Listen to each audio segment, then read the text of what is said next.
What if one of the biggest political landslides in American history never happened?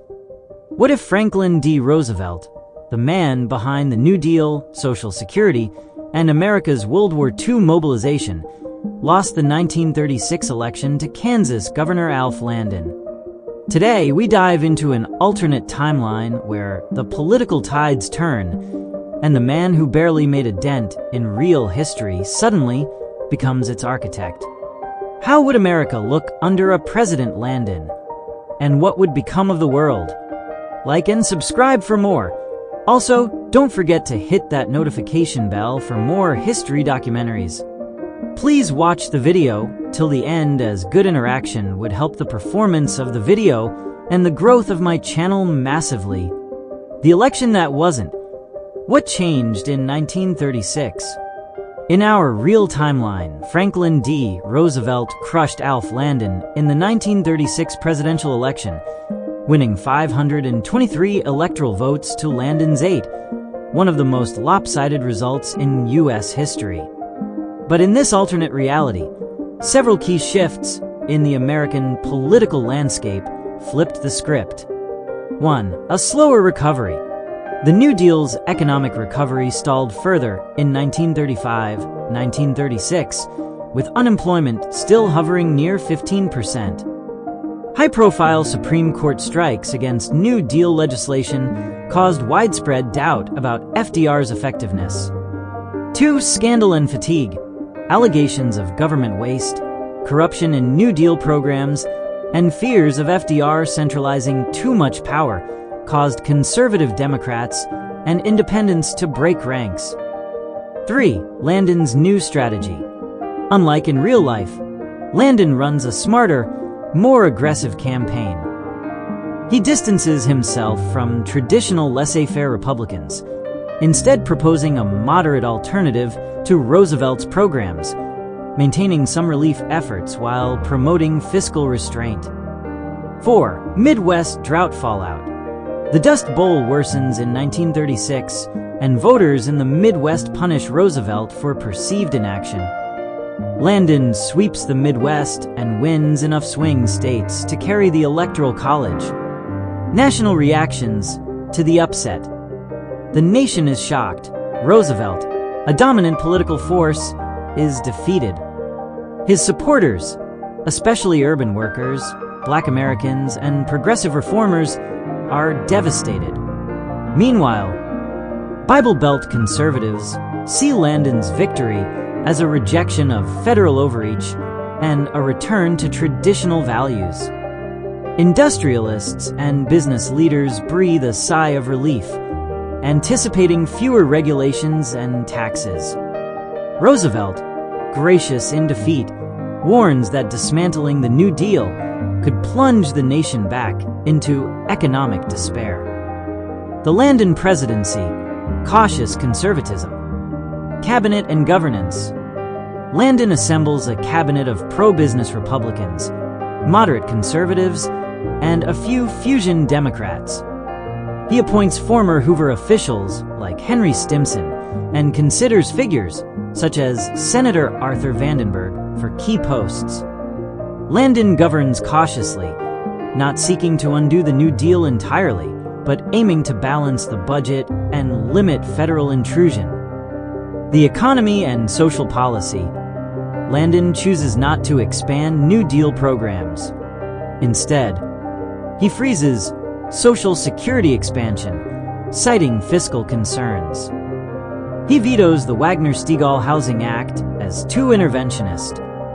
He opposes the Fair Labor Standards Act, calling minimum wage and child labor regulation a state issue. This hands-off approach leads to a renewed downturn in 1937-1938, now known as the Landon recession. Unemployment spikes again. Critics label his policies Hoover 2.0, the court-packing plan, or lack thereof. Unlike Roosevelt, Landon does not attempt a court-packing plan. With the Supreme Court already striking down several New Deal laws, Landon sees no need to confront the judiciary.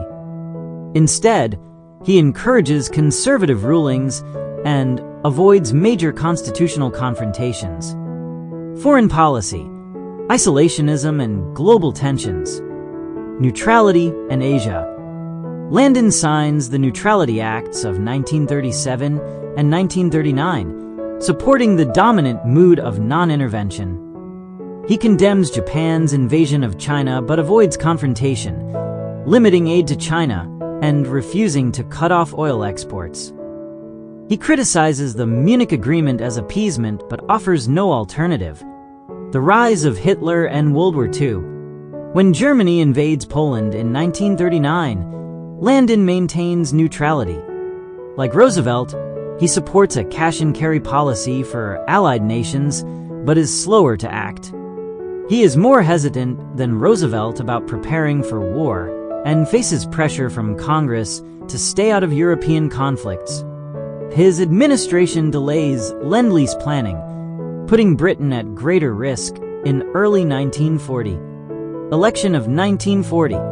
Can Landon win again? The worsening economy and rising global tensions hurt Landon's popularity. Democrats nominate Senator Harry S. Truman of Missouri, a New Deal defender with a reputation for integrity and pragmatism. Landon narrowly loses re-election in 1940. Truman capitalizes on growing support for aiding the Allies and promises to restore economic aid to struggling Americans. The long-term impact of a Landon presidency. Domestically, the social safety net is thinner. Without Roosevelt's second-term reforms, programs like housing aid, labor protections, and Social Security expansion are delayed or weakened. The Supreme Court remains conservative for longer, potentially delaying civil rights progress and labor rights rulings.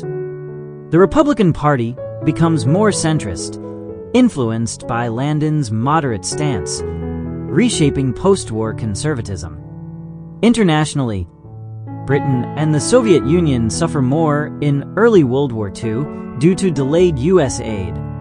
The U.S. joins World War II later and less prepared, possibly prolonging the conflict. The post-war order may be different: a weaker United Nations, less American economic dominance, and a potentially stronger Soviet foothold in Europe. How would history remember Landon? In this timeline, Alf Landon is remembered as a well-meaning moderate who misjudged the scale of the Great Depression. He's praised for avoiding authoritarian overreach, but criticized for economic missteps and a timid foreign policy. His presidency is seen as a pause, a detour between the bold experiments of Roosevelt and the decisive mobilization under Truman. What do you think? Write your opinion and version of the story in the comments below. Please be polite and kind. If you want to know what would have happened if Hoover defeated Roosevelt in 1932, click on the video on the left. Thanks for watching.